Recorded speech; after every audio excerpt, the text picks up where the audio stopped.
What's going on, fellow nerds? Welcome to the Midwest Marvel Podcast. On today's episode, we are talking about the Guardians of the Galaxy Volume 3 preview. One of my favorite types of shows that we do are the preview shows for all the movies and projects coming out for the MCU. So I am super hyped about this one. Lots of reasons to be excited. It comes out this Thursday. So pumped. I'm your host, Nick Adams, aka Midwest Marvel Guy, and with me is one of the original members of the Guardians of the Galaxy, Zeke Farnsworth. What's up? Yeah, I was on that team with Sylvester Stallone and Miley Cyrus. It was really fun. Uh, so I think we're the original Ravagers there. Yeah, the original Ravagers. I like it. Love it. All right. Let's hop right into it, man. I'm so pumped because as we know, Guardians of the Galaxy Volume 3, it had its world premiere just a couple of days ago, and it's been buzzing, dude. And we'll talk in a little bit about some of the reviews that have come out since then. And I mean, no shocker here, nothing but pretty much all good things. And yeah, we'll talk specifics in a little bit. But to get things started off, first of all, there aren't really any general news. They're a pretty quiet week overall in the MCU as far as news is concerned. I can't actually remember any real news pieces. I feel like everything was pretty chill. Some rumors. There was a rumor I saw that Moon Knight season 2 is in development, which I mean, if that's happening, yeah, really exciting if it's actually happening. But it's just a rumor, and I haven't seen many other things. There have been some Fantastic Four rumors, but again, just rumors. So we're gonna skip the news because nothing exciting enough to talk about. What's that? That might be. I don't know how true this is. I saw it on, like when you go to search on Instagram and you're scrolling through like the provided feed. So you gotta be careful with those. Yeah, that's what I'm saying. Gotta be careful. But one that I did see and that I did sort of confirm via Google and Reddit, so not completely confirmed, but it sounds like Marvel has sent out another casting call, and the role sounds like it's describing Kang. Interesting. Do you remember specifically what it said? You don't have to look it up now if you don't, but do you remember specifically what the casting call said? It said the character had to be able to do like a broad range of like emotions, accents, like variants, like stuff like that. Yeah, dude. I mean, it wouldn't surprise me. It's unfortunate, but it would not surprise me at this point. It just kind of seems like if I were a betting man, which I am, my wager is on the fact that Kang's going to get recast at this point, which sucks. Which is fine. But it sucks for Jonathan Majors and for the great performances he's already done as Kang. It sucks for that, obviously. But I mean, if the allegations end up true, sucks for the whole situation. Sucks for the people that were victims of these allegations, and so it is what it is. But yeah, from just strictly a performance standpoint, we had a potential all-time greater in Jonathan Majors, but I'm sure they're going to get somebody equally as great if they end up having to recast. So curious to see who that's going to be. All right, bet. Well, we don't have any emails this week, so make sure y'all hit us up with some emails. We had a few weeks in a row where we had emails, so we would love to get more. Make sure you hit us up, MidwestMarvelGuy@gmail.com. That's where you can send the emails. Give us your thoughts. Give us your hot takes. With Guardians coming out, let us know what you thought of Guardians of the Galaxy 3. We want to hear it. Let us know what your predictions are. If you're hearing this episode before then, just send us an email or just send us an email to say hi. We promise we will read it on the air. Last thing before we get into the fun stuff here, we've been doing this every week now for a few weeks. We do a Listener Hall of Fame where we highlight one person that we know watches or listens to the podcast and just shout them out. Thank them for their continued support of the show. So for this week, the Listener Hall of Fame, shout out to my brother-in-law, David Harrigan, who I know for a fact has listened to quite a few of our episodes and as far as I know, had been keeping up with all of them, with all the projects that he had seen. And so, David, I appreciate you. You're a huge nerd just like I am. We've talked about having you on the podcast at some point. I would love to bring you on as a guest. I think it would be so fun, and you're a nerd just like we are. So thank you, bro. Love you, man. Appreciate your support. Keep listening, and write us an email. I would love to hear your thoughts about some of this stuff, even though I know we see each other in person, and we usually end up having physical conversations about it. But send me an email about it. All right. New thing that we started last week is hot takes. We thought that this would be fun to incorporate into every week's show where we come up with hot takes and we have to decide whether we agree or disagree with the hot takes. And again, the hot takes aren't necessarily ours. They're just hot takes that we've maybe found on the internet, although sometimes they could be ours. I don't know if any of the ones I have today are mine. I can't remember where I got these from.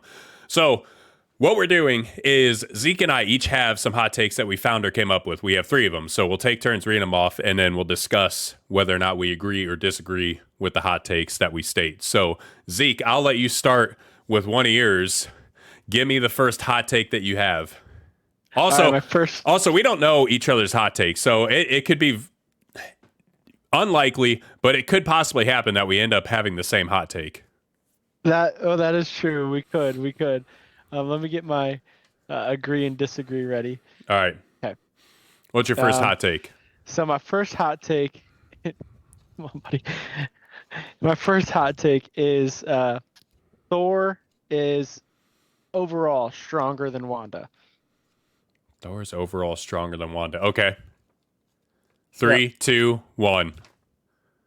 I said agree. You said agree. Yeah. Well, because I think we did the Marvel bracket back a couple. Well, I guess at this point it was like a month and a half, 2 months ago. But if I remember right, I'm pretty sure that we both had Thor winning that bracket. Right? Wasn't Thor the overall winner of the entire thing? Yeah. Yeah. So that means and I'm pretty sure was it him and Wanda in the finals? I think so. I think we had them in the finals because Okay. it wasn't even fair for. I think we had Wanda versus like Spider-Man on the one side. And yeah. Wanda waxed whoever it is that she ended up facing off against. I can't remember who. Yeah. Maybe it was Hulk. Maybe it was Wanda and Hulk. I can't remember who. Because it was Thor versus Captain Marvel. Yeah, that's right. And that one was actually formidable. Right, because that one really, it could go either way. The Marvels will give us a little bit more into her. Yeah, I mean, Captain Marvel tore a ship in half, so it's like, pretty strong. Hulk punched a ship in an Avengers. Yeah, that's true. Too. Yeah. Hulk is a beast in his own right. So yeah, no, I think Thor is stronger than Wanda when he's at his most powerful. Whether or not that's actually scientifically true in the MCU, I don't know. But my personal headcanon is that like if Thor is at full strength, he could beat Wanda. But obviously, that would be a good fight. That'd be a good one to see. Give us celebrity deathmatch. Put it on. All right. My first hot take. I'm actually going Guardians theme for all these. I did 3 Guardians themed hot takes. Yep. Yeah. Felt appropriate. So my first one might be a hot take. I don't know. Guardians 1 is a top 5 MCU movie. Guardians 1 is a top 5 MCU movie. 3, Give me a 2. second. Hold on. I need a second to think. Okay. 3, 2, 1. Uh-oh, I think we just lost Zeke. It froze. There we go. He's back. Okay. Disagree. Okay. Froze for a second, but we're chilling. We both said disagree, but you were on the fence about it. I was, because it's a good movie. It's a great movie. It's a great movie. I just rewatched it Friday, and man, I've seen it so many times, but every single time it's so good. And it's probably one of those that just falls outside. Right, it's close. Yeah. It's very close. And I know people who have it in their top 5, top 3. I know some people who love it the most. Really? Yeah. Yeah.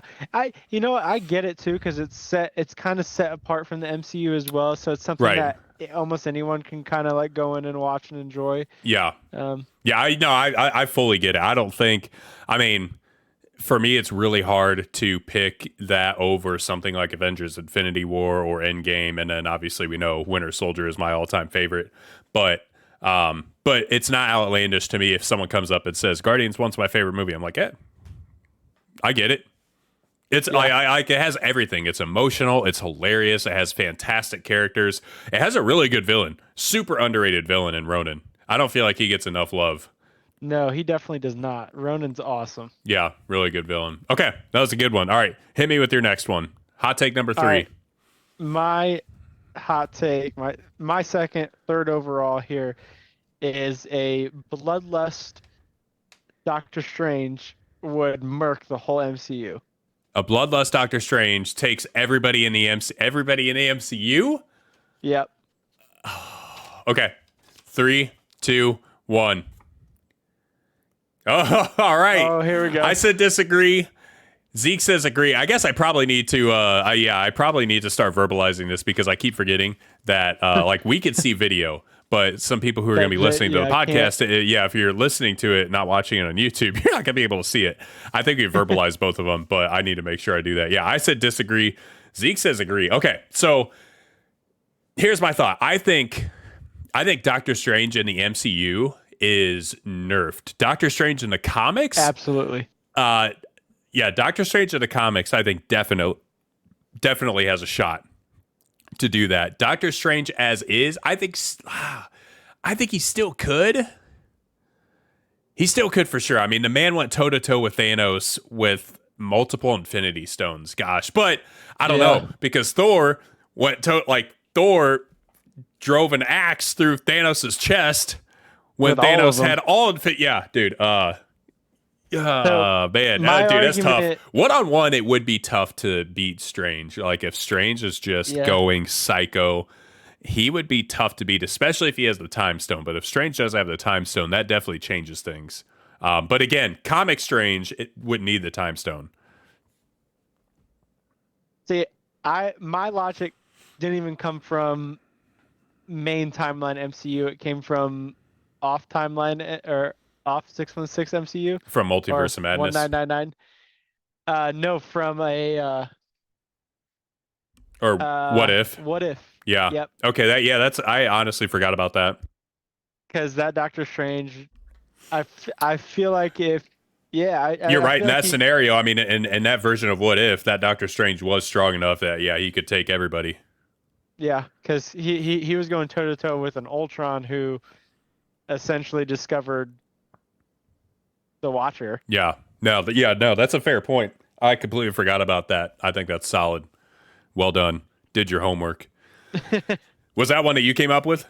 Yeah. Okay, that's good. All right, here we go. My next hot take. Neither of the Guardians movies has the best soundtrack in the MCU. By soundtrack, we're not talking score. We're talking like soundtrack, like, you know, when they get artists to do songs or they pull songs from artists to make a soundtrack.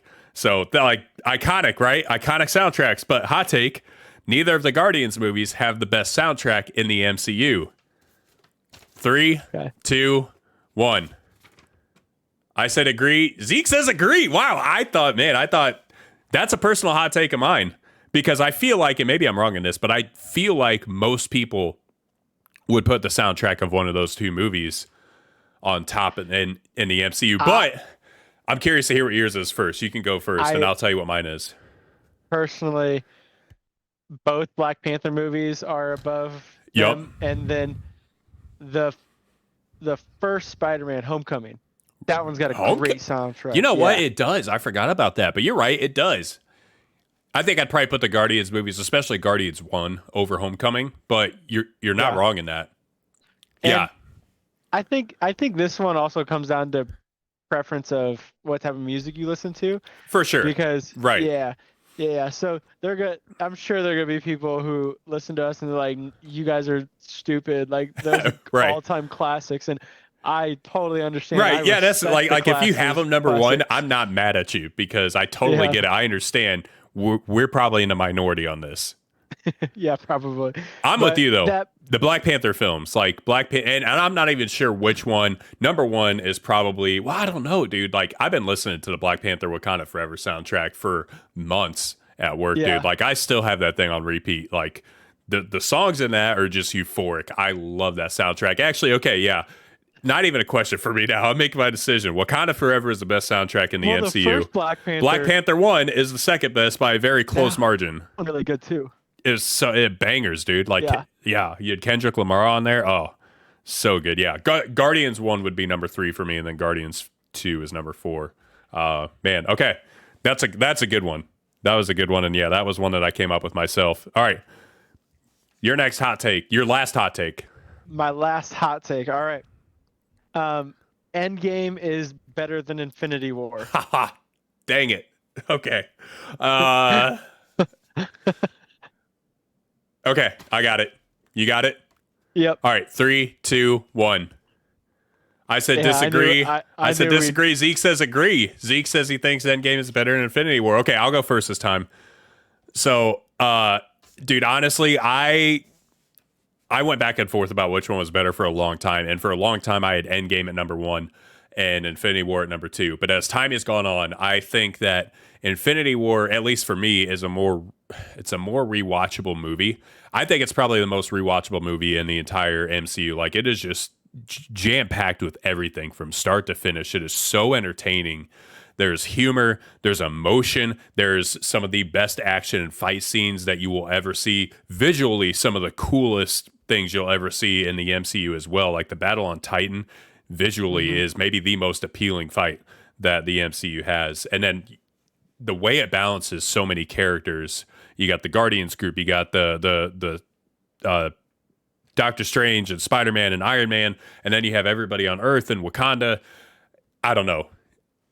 Endgame is, I mean, they're 1A and 1B for me. To me, Endgame is definitely more emotional, for sure, and probably has the two best moments in the MCU, or two of them, with Cap getting Thor's hammer. And Yeah. the portal scene is the best scene in the MCU, hands Oh down. yeah. Hands down. Thor entering Wakanda is like number two for me. Like Thor entering Wakanda just every time gives me chills. The perfect entrance for a character in a superhero Yeah. film. So I don't know. I love Endgame. I'm not mad at anybody that says that, but I think Infinity War is slightly better. Yeah. For me, I think Endgame has slightly better fight scenes. I don't think. I think Really? Infinity War has the best with the fight scene on Titan Yeah, the with fight Doctor scene on Titan's Strange one of the and best in the whole MCU. yeah, absolutely. And I won't disagree with that. But I think overall, I think Endgame has, you know, in my head, I think of this as the Michael Jordan LeBron debate. Yeah, it kind of is. You can't go wrong with either. Yeah, you can't go wrong with either. I think Endgame just has more. I like. I find myself rewatching Endgame more than I rewatch Infinity. I, And I honestly don't know which one I've seen more because I saw Endgame like 6 times in theaters, legit. Like that's not even an yeah, exaggeration. I think the actual number was 6. It might have been 7. yeah. It was a lot I more see. than most human I beings should ever see a movie. I watched Infinity War, I think 4 times in theater. Yeah, I got to 3 or 4. All right, here's another hot take, not related to the one that I have on the notes here, but just to stir the pot a little bit. I just thought of this. This is my personal hot take, but I kind of think that the final fight in Endgame is slightly underwhelming. Like just like slightly, not bad. I would Not agree. would you? Yeah, not Yeah, like it's not bad. There's a difference between underwhelming and bad. It's still good, but I think it's slightly underwhelming. I think the original fight, like the first fight between Cap, Tony, Thor, and then Thanos at the very beginning of the end, is elite. But once oh yeah, everybody gets brought in, I feel like there's just almost too much to manage. And I think they probably did as good as they could have with it just because there are so many people. So, how do you include everybody while still making it an intriguing fight? I feel like that was a very hard line to tiptoe and balance because you couldn't focus too much on one person because you had to get everybody. And to me, I right. feel like that made it a little underwhelming. I don't know. What do you think? I I would agree. It is a bit underwhelming because it kind of feels like a when they're getting the glove across the battlefield, like a sharks and minnows type Yeah. type beat. Yeah. I see what they were going for there, but that didn't Yeah, really like grab me that much because now what did grab yeah, me when Thanos ends up getting the glove back and it's him versus Captain Marvel and then him and Tony, like that part is very engaging. yeah, And he goes to headbutt Captain Marvel, and she just like stands there. But then he has the 200 IQ play of grabbing the Power Stone from the gauntlet and then using that. That was a baller move by Thanos.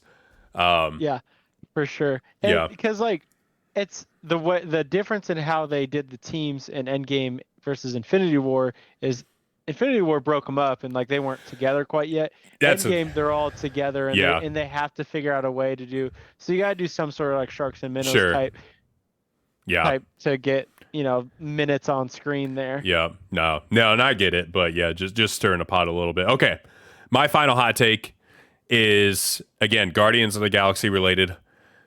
Guardians 2 is better than Guardians 1. Guardians of the Galaxy 2 is better than Guardians of the Galaxy 1. 3, 2, 1. I said disagree. You also said disagree. This wasn't my personal hot take. I've heard people say this. I don't, obviously, I don't agree with that. What is weird to me, and I could have also went the other way on this, I have seen, I don't know what it is, but I feel like recently Guardians 2 gets hate. I didn't realize that people didn't like Guardians 2, and I feel like I've seen quite a few people say that they thought it was one of the worst MCU movies. I'm like, dude, there was a time when, and sometimes I still do go back and forth about which one I think is better, because Guardians 2 is better in some ways. I think overall Guardians 1 is better. The Yondu scene. Right, Guardians 2 is more emotional, by far. Yeah. It has some of the most emotional scenes in the entire MCU, and I still stand by, I think the Yondu funeral is the most, his death and funeral is the most emotional moment in the MCU. Sorry, Tony. Sorry, Peter Parker getting snapped, or anything in Wakanda Forever. Although, man, now that I think about it, the whole end credit scene with young T'Challa, that one's competing for it, to be honest. Spoiler, just in case. Bro, if y'all haven't seen Wakanda, I don't even care. If y'all haven't seen Wakanda Forever by now, you just don't want to. So, yeah, I don't know. I love Guardians 2. It's definitely funny in some ways. Like the Baby Groot thing is like the appeal is there for that as well. But yeah, it's not better than Guardians 1. No, I don't think so. It's only thing it has over it is Baby Groot, and that's a lot. Even like Baby Groot is so good. Yeah, but like regular Groot is awesome as well. Yeah. Like, dude, regular Groot, when we were watching it Friday, one of my favorite scenes in Guardians 1 is when they're in Ronan's ship and the door opens in the hallway and all those dudes come running up and Groot takes his arm and extends it right through the chest of like 15 different guys and starts swinging them around. And then at the very end, when he's done, he like turns back to Peter and everybody and just gives a big old cheesy grin. That's such a funny moment. Yeah. It's such a Vin Diesel moment. Yeah, so good. Yeah, and you can hear Vin Diesel's voice so much in that version of Groot. Obviously, he does Groot the other ways, but they raise the octave of his voice. Okay. Those were our hot takes. That was fun. We're going to keep doing this because hot takes that's a good time. But I got something else I want to throw in here. This may not be an every week thing, but I'm surprising you with this because I just came up with this idea last night when I was lying in bed. I was like, this would be kind of fun. So maybe we could do stuff like this where we just come up with random segments that surprise each other and and just go with it. So what I'm going to do, we're going to play Two Truths and a Lie, Guardians of the Galaxy edition. So I'm going to give you 3 different statements and you're going to have to guess which one is a lie and then the other 2 are going to be true. And I got 4 of them. Okay. So I got 4 different like sections of Two Truths and a Lie. Yep. Okay. So all right, I think I could do this. Here we go. Let's see how smart you are. One of them I think you're going to get right just based on some things that you've said already during this podcast, and I didn't think you'd get it right, but you probably will. Okay. Here we go. Joseph Gordon-Levitt almost played Star-Lord. You know who that is, right? Yep. Yep. Robin and he's in a ton of stuff, but Robin in The Dark Knight Rises. Okay, so Joseph Gordon-Levitt almost played Star-Lord. That's 1. John Krasinski almost played Star-Lord. That's 2. Garrett Hedlund, I can never pronounce his name right, but he's the actor from Tron Legacy, the main actor from Tron Legacy. You know what I'm talking about? Garrett Hedlund almost played Star-Lord. So Joseph Gordon-Levitt, John Krasinski, Garrett Hedlund. Which one of those is a lie? Which one of those did not almost play Star-Lord? I want to say John Krasinski. That would be incorrect. That is actually true, believe it or not. I thought that's the one that you would pick too. That's why I picked him. Garrett Hedlund actually was not anybody who tried out for Star-Lord or made it anywhere. Joseph Gordon-Levitt and John Krasinski actually both got to screen testing for Star-Lord, and obviously neither of them got chosen, but they both went somewhat. Yeah, they both went somewhat far in the process, but yeah, I thought John Krasinski would throw you off just because he's tied to like Captain America and Reed Richards so much. Yeah, because I knew he tried out for Captain America. I knew that was one he did, and obviously Reed Richards, Fantastic Four, Right. but I had no idea he. Yeah, I didn't either. Yeah. I didn't either. I looked that up. Garrett Hedlund is actually someone I've seen fan casted for Star Lord quite a bit, but he never actually got a chance to try out. So, okay, this next one is fun. This next one might be my favorite series of truths and lies here. So, they're not quite as intricately related as that last one, but Yeah. one of these is a lie.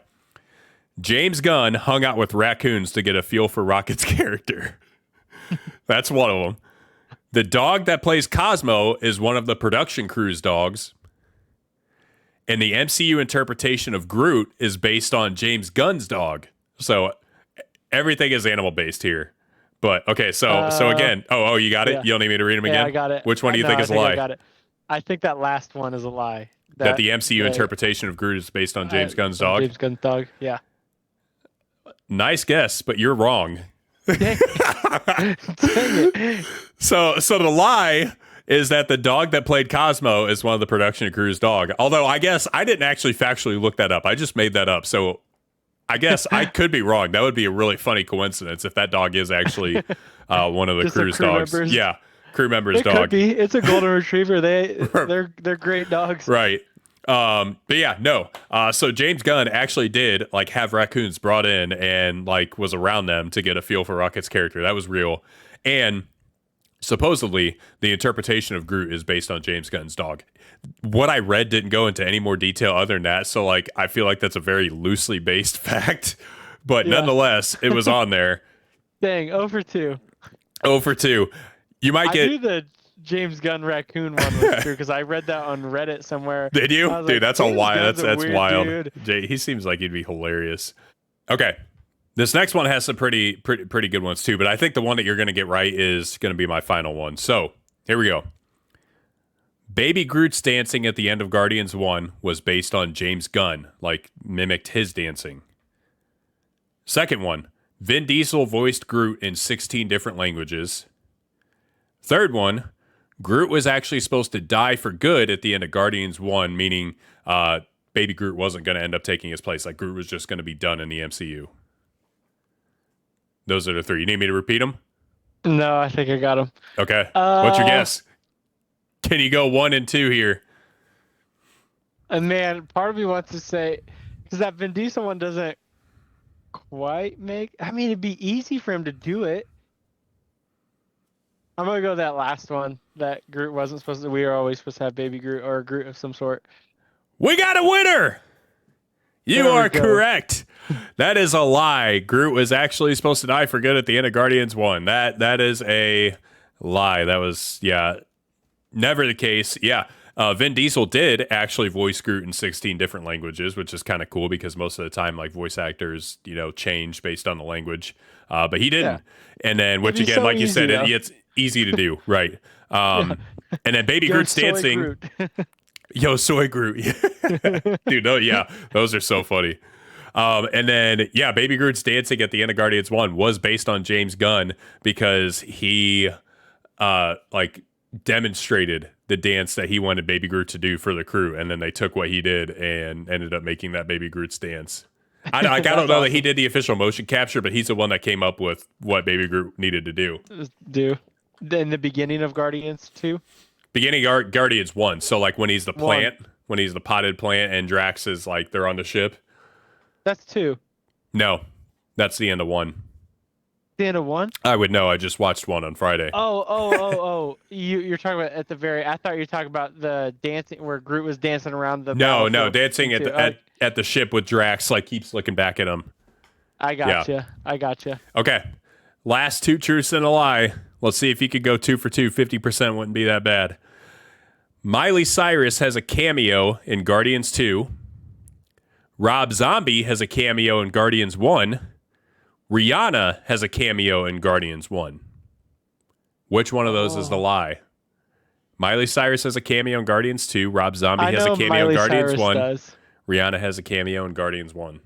Oh, was Rihanna in Guardians 1? I don't know. Is that a lie or is that the truth? Rob Zombie. What's your pick?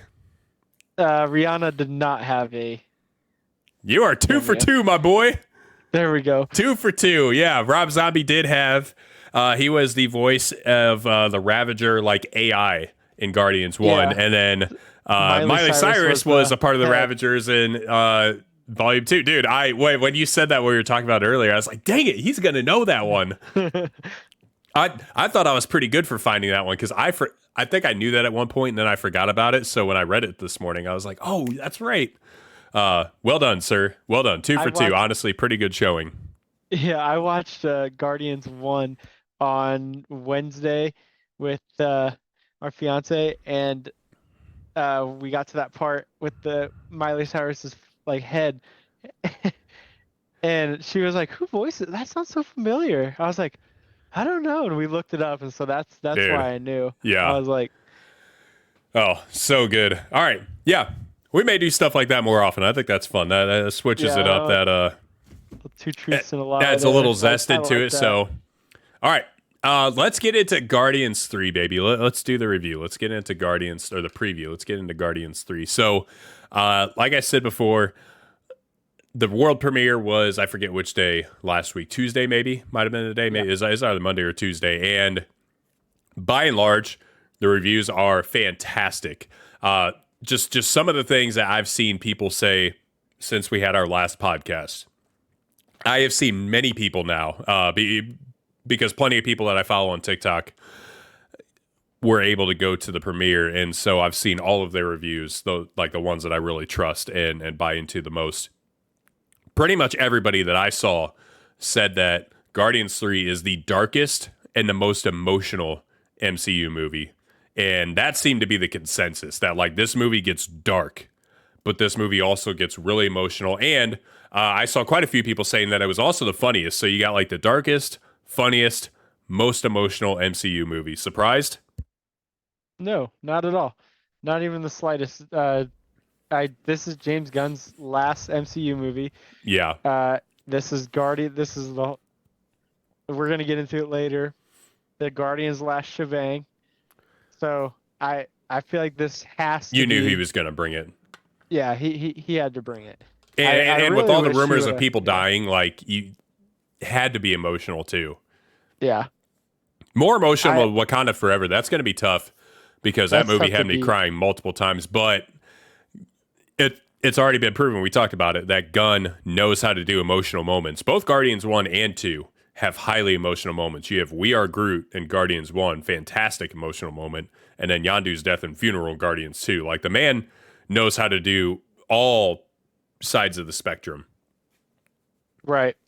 And yeah, easily the best comedy in Marvel. I feel like Guardians 1 and 2 are both the funniest Marvel movies that they have by far. Yeah, for sure. I think James Gunn would have directed really good Spider-Man movies. I don't know why. Honestly, that's a fantastic take. Like, yeah. Yeah, James Gunn would have crushed a Spider-Man movie, dude. Yeah, I really feel like he would have done a great job with. Who did Homecoming? Webb? No, Watts, right? Watts did all three of them, John didn't Watts. he? He's done all three. No Way Home. Yeah. Far From Home. Yeah. I like Homecoming. Homecoming is underrated. Yeah, Homecoming is severely underrated. But I just off topic a little bit, but I think James Gunn would have done a really good job with some Spider-Man movies. I fully agree. Just because Gunn understands that, like that's the type of comedy Spider-Man has, like that quippy, just I don't know. Gunn's humor, I feel like would translate perfectly to Peter Parker. I would have loved to have seen it, but if he did Spider-Man, then we probably wouldn't have gotten the Guardians, which Gunn was able to take a team of people nobody cared about and make him into like one of the most beloved teams of superheroes House ever. Names, yeah. Like, yeah. So kudos to him for that. We need him to do a Andrew Garfield MCU Spider-Man movie. Oh man, dude, how fantastic would that be? 2 or 3 of those. Oh, that'd be great. Okay. So some other reviews I've seen so far have seen multiple people say it's a top 5 MCU film. And again, these are like people that I trust that don't just blow smoke to blow smoke. People who give like legitimate opinions. I've seen multiple people say top 5. A couple people say top 3. One guy said top 2, which again for the Guardians movies, it's like that depends on the person because it's just a very specific style of comedy. They're just very highly enjoyable movies. But man, that's some high praise. That is high praise. Uh, Yeah. the consensus seems like it's the best movie since Endgame, and I'm seeing virtually everybody say that. Now, on one hand, it makes sense, but on the other, I don't know. Again, Wakanda Forever is the top 5 for me, and I rewatched it not that long ago and still confirmed that it's the top 5 for me. And then you have No Way Home, which is also like top 10 in my opinion. And then Shang-Chi is really, really good. Shang-Chi is also top 10 in my personal list. So that's pretty awesome to say that this is going to be better in all three of those. I can't wait. See, I hope, and I wonder if we follow the same people on TikTok there. Probably. Because yeah, probably we probly do. I mean, I was watching like Straw Hat, Soups, but then quite a few other people. Yeah. Anyway, go on. Yeah. The only thing that worries me is those two didn't say this about Ant-Man Quantumania, but the reviews for Ant-Man Quantumania for the preview, I was mad going to see that. I was like, see, the people that I follow and listen to repeatedly on TikTok, none of them said anything like that about Quantumania. Now, I saw random reviews on Twitter where people, like one random person was like, "Yeah, it's the best movie since Endgame." But as far as people that I trusted and followed, I didn't see anybody that was saying that. Yeah. It was just like those like reviews that came out from like the random people who got to go see the preview. They're like, "Oh, yeah, this was great," and I was like, right. I've seen quite a few people say that it's the best Guardians movie, and the best trilogy in the MCU. Which again, best trilogy isn't too surprising. We'll talk about trilogies in a little bit. Yeah. And I also have seen a lot of people saying that the High Evolutionary is an incredible villain and one that you hate. Now, I've heard people say, not a ton of people say this, but I heard like one or two reviews where someone said that they thought the High Evolutionary was a shallow villain, which, I mean, again, we talked about this last week. Not every villain needs to be sympathetic and super, super deep. Like Green Goblin is not sympathetic and super deep. He's just a dang good villain. Like he does bad really well. And that's kind of what I feel like we're going to get with the High Evolutionary, at least what it sounds like. One thing that I've heard everybody say about him is that you genuinely hate him. Like sometimes you have villains and you like the villain and you kind of cheer for the villain. No, like this dude, you hate.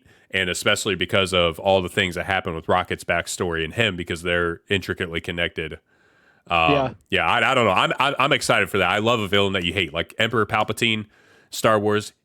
You hate the man, but he's such a good villain. Hate the guy, but yeah, exactly. Just quick little like insert here, quick little backstory, because I love to do these, and I think for people who aren't familiar with the comics, this is super helpful. But just wanted to give a couple of little fast facts about the High Evolutionary and who this is that we're getting introduced to in the movie. And obviously they'll take liberties and he's not going to be identical, but there are definite similarities from the comic character to what we're getting in the MCU, at least based off of what I've heard and what we've seen in previews. So in the comics, the High Evolutionary, first time he debuted was in a Thor comic, and his name is Herbert Edgar Wyndham. There's a name right there, dude. That dude just sounds like class all the way. He actually started out as a geneticist, which makes sense, super smart, and he started like getting really good at this stuff and began doing experimentations, and a lot of those experimentations involved evolving animals to the point that they would become sentient. So that part is a definite comparison to the MCU, because we know for a fact that we see like that's what happened to Rocket, and we believe that that's how Rocket became who he is because of experimentations done by the High Evolutionary on him. Another fun fact here, he actually in the comics experimented on Wanda and Pietro Maximoff and is like the one who gave them their powers in one of the comic lines. Now, I don't know. You would maybe know this better than I do, because you're a bigger X-Men fan than I am. But isn't Wanda and Pietro, like, aren't they Magneto's children in the comics Yeah. or something like that. So like they get his powers in the from. line of the comics. Okay, Yeah, so they're it's just like mutants in one the timeline. comics. Yeah. So yeah, I don't know exactly how those two things coincide, or if those are different timelines or storylines. I'm not sure what that is, but anyway, that was the on one Marvel's where, official website. So right, the one where they got experimented on. That was the one that uh the High Evolutionary, because I remember clear back when Age of Ultron was coming out, they were speculating that the High Evolutionary would be in the movie oh, because because they you knew they based were it going to off of be in this it. comic. Yeah, Okay, all right, there they you based go. it off this comic line. So There you go, people. So yeah, he moved his operation to space and created what was known as Counter Earth, which is just basically Earth, but he wanted it to be civilized without evil. And he did his animal experimentation in Counter Earth, and like that was basically, who populated Counter Earth. And while he was in space, he found Adam Warlock's cocoon, and him and Warlock end up like linking up and joining forces for a while. And then the Beyonders come into play. So the Beyonders are who everybody thinks that the Kang from Quantumania is going to become like kind of a Beyonder and have a hand in Secret Wars. The Beyonders are just like super powerful beings.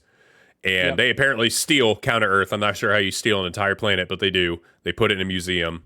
High Evolutionary couldn't get it back because the Beyonders are powerful. So where he really becomes a villain in the comics is that he decided he wanted to help humanity on Earth surpass the Beyonders and like their strength and power. But he believed in order to do that, that he needed to destroy any threats to humanity's evolution. And obviously there are a lot of dumb people on Earth. So that meant genocide for a whole lot of people. And that was where he crossed over that line and the Avengers step in and he ends up fighting a whole bunch of people a whole lot of different times and kind of goes back and forth between villain and like semi good guy. But anyway, there you go. Now you guys know all there is to know about the High Evolutionary. And I don't know.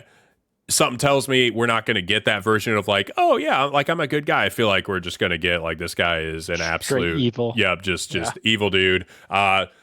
I've heard a lot of talk of animal cruelty. You called this last week. You said PETA's not going to be happy with this one. And now after seeing the reviews, I think you're 100% right, bro. PETA is like, they're going to be storming the gates of these theaters.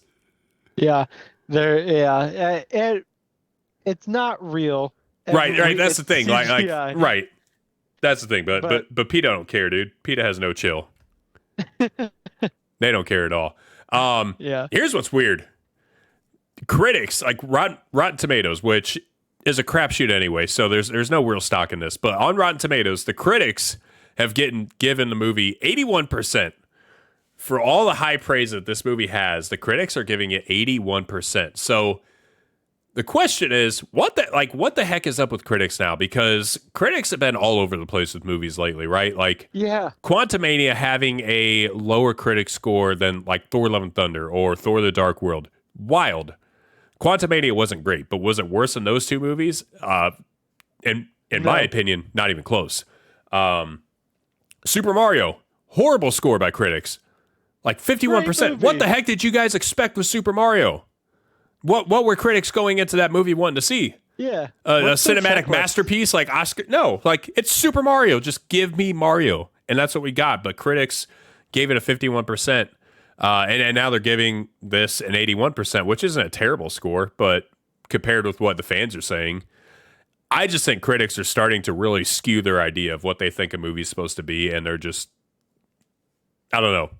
I think the benchmark that they're measuring movies against is incorrect, whatever that may be. But yeah, I would understand if they have like a checklist, like this is what makes a movie objectively good. Like right. Here are some like absolute truths that if this is in the movie and they hit each of these points, then it's a great movie and blah blah blah. But how are you supposed to make a list like that with movie, you know? Right. So well, like, what are they? And I think what they're starting to do, is that they're starting to judge every movie on whether or not it's like an Oscar-winning masterpiece. And that's like, again, that's not how you judge movies, because not every movie is setting out to be that. Mario does not want to be that, nor should it be. like judge Mario for what Mario is supposed to be, a really fun animated movie about a beloved video game character that's been around for literal decades, and base it Right. off of that, because on that, like, it's a great movie. It does exactly what it's supposed to do. And I feel like superhero movies are starting to get judged differently too. But yeah, anyway, critics suck. Yeah. I mean, They're I feel awful. like all movies are getting, because like John Wick Did 4, did that get a pretty bad one? it didn't get as good as I thought it would get. Yeah, weird. I haven't seen that yet. I really And want to. like, or 65 million with Adam Driver. Yeah, that got awful. Which again, Awful that, like, story. that movie wasn't It anything wasn't. just insane, but it was really Yeah. fun. Yeah. And yeah, I don't know. It's weird. Oddly enough, one of the biggest criticisms from the critics about Guardians 3 is that it's too dark, which to me is so ironic, because one of the biggest criticisms about Marvel in general is that it's too lighthearted, too jokey, and like needs to get serious. And Gunn's like, bet, let's get serious. And the critics are like, you suck. Like, dude, make up your freaking No. mind, y'all. Like, there is no winning. Anyway, okay, let's move on. Let's talk some predictions for this movie, because we both have some thoughts about how some things are going to turn out. Biggest prediction is who dies. We've talked about this in past podcast episodes, so we don't have to spend much time on this, but I think we both kind of agree on this. My thinking is that it's not Rocket.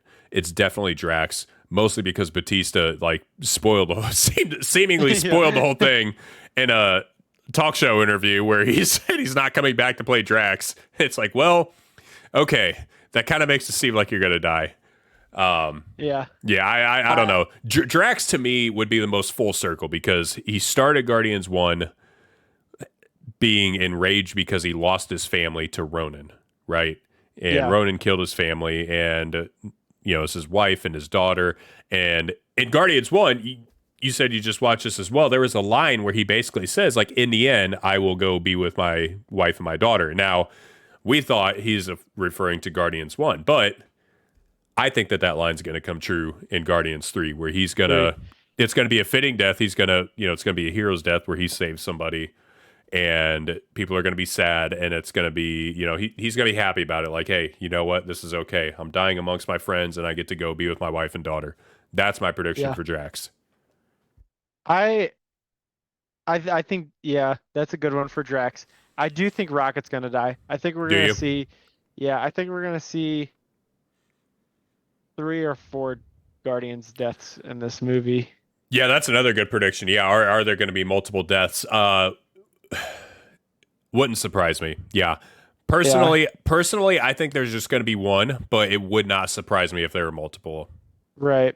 And if I'd probably be on the same boat with you there, but if there were 3 or 4, I think it's Rocket, Drax, Quill, and I think Nebula. Quill, really? Yeah, I mean, I guess there has been talk of Chris Pratt going to DC, and talks of him joining a major franchise for Gunn's DC universe. So yeah, I mean, that could very well be pointing to Chris Pratt ending his time as Star-Lord. So yeah, that would be a highly emotional one if he was gone, especially given the fact that Mantis and him just discovered that they're sister and brother, and so now like Mantis has this family member that she knows, and now he's gone. Yeah, that would be heavy, dude. All I know, one thing that I saw is that like the movie knows that we all think somebody's going to die, and so it plays with that for a while, like not in a fun way, but like plays with it. Like there are multiple times where you think, oh my gosh, this is it for this person, and then it's not. And so I'm just ready to have my emotions jerked around so much. And I've heard that the final 20 minutes of the movie is just waterworks. Pause. Like I don't know if that's no. like, you said pause. Yeah, I knew it as soon as I said it. I was like, dang it, just keep going. Yeah. like the final 20 minutes of the movie is nothing but waterworks, so I'm gonna bring tissues for sure. Okay. Let's do the Guardians continue. Actually, let's pass on that one for a second, because my third prediction, Adam Warlock in the movie, mixed reviews on him as far as whether people like him. A lot of it I think is based on his comic accuracy, and he's not fully adapted from the comics in a movie, which again, I'm fine with that. Marvel does that all the time, and I think it works out fine. I trust their judgment. But My prediction is that Adam Warlock, he's definitely starting out as a villain. We know that because the Sovereign create him to fight the Guardians. But I think by the end of the movie, he's going to be good. And not only will he be a good guy, he's going to become a member of the Guardians of the Galaxy, and that they're going to continue on after this movie in some capacity. It's obviously not going to be under Gunn's direction, but they're going to continue on. My thinking is because in the comics, Adam Warlock is one. I'm pretty sure he's one of the founding members, or maybe the founding member of the Guardians. I can't remember which of those it is, but I know I know he's in the Guardians for sure, and I'm pretty sure it's a very early version of the Guardians of the Galaxy. So that's one of my predictions. That would make sense to me. I would love to see. I mean, I'm just excited to see Adam Warlock in the MCU. Yeah, I'm pretty bummed we didn't get him before. it's been a while, dude. Yeah, he's been teased for so long. Yeah. So, but I'm excited to see because he's a powerful dude. So we're gonna have another person we'll have to do another bracket next March. He is, with him in it. So. Yeah, and I'm curious to see how powerful they make him because again, yeah, like you said, if he's comic powerful, the dude is going to be an absolute force. Gonna be a problem. Yep. Okay. Coming down to the end of the episode, but we thought it would be really fun as we wrap up looking at Guardians 3 to reflect on the first two Guardians movies as well as the holiday special. So there have been 3 projects. So we wanted to rank some of our favorite things within the Guardians projects. So let's start with this. Let's start with your top 5 songs or however many top you got, whether it's top 3, top 5. So I'll let you go first. Actually, here, we'll go number 5. We'll do each of us number 5. I'll start with number 5. The Rubber Band Man, the spinner. Yes. Oh, nice, dude. So yeah, my number 5 is Mr. Blue Sky, which is so just for reference for everybody, if you don't remember, Mr. Blue Sky is what Groot dances to at the beginning of Guardians 2. Rubber Band Man is what you see the Guardians get introduced with in Infinity War. Both fantastic songs. My number 4 is actually Rubber Band Man. Love that song. Like, just, yeah, listen to it all the time strictly because of that. It's such a catchy tune. What's your number 4? Hooked on a Feeling, Blue Suede. Oh, number 4? What? Oh, dude. Dang. Hot take. There's a hot take. Some bias in the next, there's a hot take. Ones above it. Yeah. All right. What's your number 3? My number 3 is I Want You Back, Jackson 5. Oh, bro, honestly, I literally just watched that movie, so I should have known this, but I forgot that was one of them. I literally just saw that on Friday, and I completely forgot that was one. Honestly, I probably should have made my top 5, but that's tough. Yeah, I'd maybe bump out Mr. Blue Sky for that one. We'll see. My number 3 is Christmas Time Is Here, dude. The opening song from the holiday special. I don't care what you say. That song is a banger, and that song is so catchy. I sing it all the time. It's just such a fun song. It is very catchy. It is on all my Christmas playlists on Spotify already. So every single year that song is being played. Got to be playing. Yep. Okay. My number 2 then is Hooked on a Feeling. I just feel like that that song is almost synonymous with Guardians of the Galaxy. Yeah. It has to be to be on the list at least, which it was for you. So my number 2 is Ain't No Mountain High Enough, Marvin Gaye. Oh, dude, at the end of Guardians 2, bro, there are iconic soundtracks because I forgot that one was on there too. Yeah. Man. Oh, dude. Yeah, that's tough. Okay, what's your number 1? I mean, it has to be the same. Our number 1 has to be the same. If it's not, Brandy, you're a fine girl. Huh? Brandy, you're a fine girl. No, you're lying. No, that is my number 1. You're lying, bro. No, what? That's my number 1. Dog, Come and Get Your Love. The literal opening to the first movie. It's not even on your top 5? No, it's right outside, actually. No, bro. Not only did you start off with a blasphemous number 4 ranking of Hooked on a Feeling, which I let slide because it made the top 5, and I thought, he's going to have Come and Get Your Love, the most iconic song from the Guardians movies, by far. It is the one that everybody knows. And you don't even have it in the top 5? It's right top 6. It's right at number 6 for me.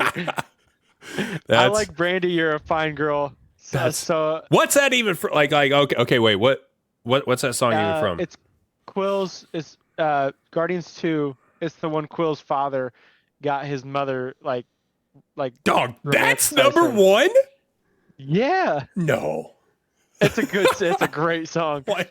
I mean, it's not bad. The best song, dude. Okay. It's The hot take segment has it's come a good back. song. It's a great song, man. I'm telling you, it's a good song, Uh, and mostly because I've heard like the Looking Glass, like, come on, that's classic, and it's just a really old classic I song. mean, I'm not saying it's a bad song. Is it number one? No. Okay. That's great. We needed some of that zest. All right. Okay. Let's go to our top 5 favorite Guardians characters. This was tough for me. This was a really hard ranking. Again, not just Guardians of the Galaxy, but Guardians characters. So even if they're not a technical member of the Guardians of the Galaxy, they can be included on this list. Yep. Right. Dude, bro, this was so tough. And I'm not even 100% sure I know that this is my list, but nonetheless, honorable mention for me, number 6. I feel like I just have to mention it. Nebula. Nebula is my number 6. Would have been after just Guardians 1, but now after seeing her in Guardians 2, and then, you know, all the other movies and projects she's been in, her character has grown so much, and she's fantastic. And I feel like it's going to be even better in Guardians 3. So she's number 6. But my first, number 5, this feels blasphemous ranking him here, but my number 5 is Groot. Wow. Groot All at right. number 5. Okay. I am going Cosmo. What? What are your takes today? Cosmo number 5. Bro, Cosmo's barely in anything. I Number love Cosmo. 5, dog. Yeah. Yo, we're about to go Hey. viral. We're about to go viral because of these takes. These are just the characters that I've enjoyed and have laughed at, and don't make me mad or sad. I swear you're trying to just get a reaction out of me. That's all you're doing. You're trolling me. All right, who's your number 4? Number 4, I'm gonna go Quill. Okay, I thought you were gonna say Classic. Taserface at this point. Like I don't know what to expect. Peter No, Quill I'm gonna number go 4. That's Quill. fair. Yeah. Okay. Yeah. You know what? I'm gonna actually switch up my ranking a little bit. I had this guy number 3, but I'm gonna say Star-Lord at 4 too. Yeah, Star-Lord number 4. Like him, not the best, but still iconic. You have to have him on the list. Okay, number 3 for me is Drax. Okay. Number 3, Drax the Destroyer. So funny. Sometimes I feel like he gets a little too much on the comedy side. I'd still love to see the Destroyer side of him a little bit more. Yeah. But either way, Dave Bautista is great. So that's my number 3. My number 3 is Groot. Okay, that's fair. I'm gonna go Groot. Finally, a decent take from. Okay, you're number 2. My number 2 is gonna be Rocket. Okay, I respect that. That's a very respectable number 2. My number 2 is Yondu.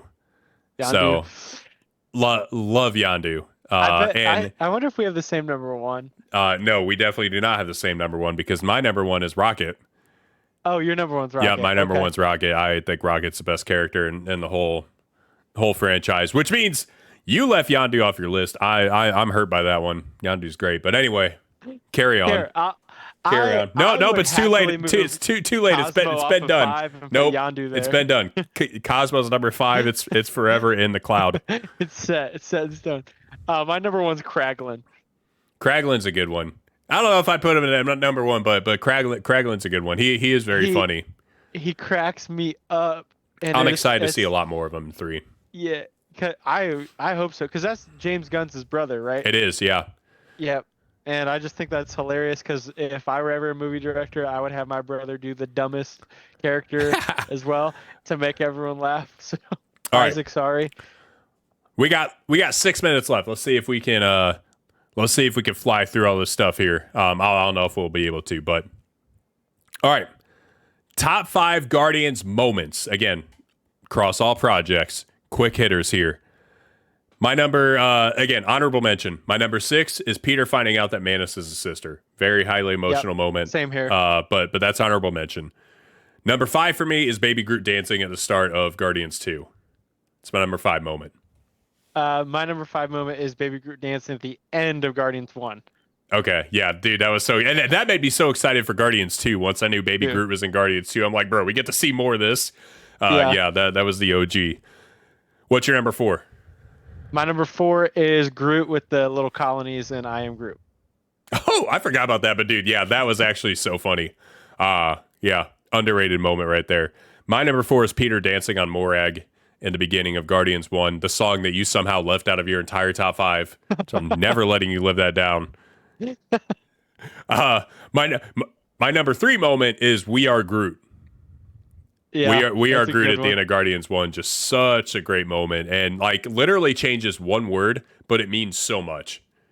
Yeah. It's just fantastic. Your number 3. My number 3 is the dance off with Ronan. Iconic, bro. What's your number 2? My number 2 is the We Are Groot moment. Yep. That one's solid. That one's my number 2 is solid. the dance off, so we flipped there, but not mad at it. We have the same number 1. Have to. Yondu's funeral. Yep. Right? Yondu's funeral. Yep. Easily. Every time when Kraglin sees the fireworks and he like starts screaming and like pounds his chest, dude, Yes. I cry every single time. Literally do. Yep. I would love to do a little tie-in, like a 1B to this, is the I'm Mary Poppins, y'all. Oh, Yondu. bro, I forgot about that, dude. That's like Guardians 2 has some great moments, dude. Yeah. That Is he scene, cool? I feel like that can tie Heck in yeah, he's because cool. that those go hand. It happens like right. Boom, boom. Just like that entire sequence, like that, and then Yondu's death, which is so emotional, but just also so good. Like, calls him his son, and oh my gosh, dude, yeah. And then it goes to his funeral. What a great sequence of moments right there. Okay, Yeah. we are almost done. We got 4 minutes left. Let's see if we can fly through it. Final thing. Trilogies in the MCU. We don't really have time to rank them all, but Guardians, where's that going to rank? For me, it's going to be really tough to put it above Captain America for me just because I love, like, The Winter Soldier is my number 1 movie. So, and Civil War is a borderline top 5 for me. And then Captain America 1 is underrated. I understand that people will put Guardians above that. For me personally, it's going to have to be epic to have that whole trilogy jump Captain America. I don't know. Yeah. What do you think? For me, because we're about to rank these, right?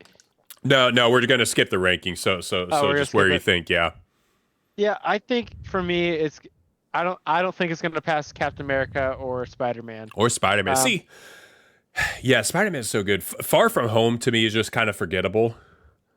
And to me that makes it like I have to think Guardians is going to surpass it. I mean, Guardians has already passed it for me pretty much. Like Guardians 3 would have to suck, which we know it won't. I mean, No Way Home and Homecoming are both iconic. Yeah. Ant-Man just sucks. Yep. It doesn't suck, but it's by far the worst trilogy out of the 4. Yeah. In my definitely. opinion. I feel like for me, Guardians and Spider-Man could be interchangeable, but it would have to be phenomenal for it to jump Cap. It might. Yeah. For it to jump Cap, yeah, I do not see that happening. That's personal bias for me and both of us. But I hope it does. I mean, realistically, I hope it does. I hope we get like the greatest MCU movie either of us have seen. That's what I hope every single movie is. Yeah. Me too. It's gonna be good. All right. Hey, we did it. We made it in just under the time. So There we go. dude, this Thursday is Guardians 3. I am so pumped. I know we're going to be texting about it as soon as we both see it, and I can't wait to talk about it for the next podcast. And I hope you guys enjoy it so much. I hope you guys will email us and let us know what your thoughts were about it. Let us know what your predictions are ahead of time.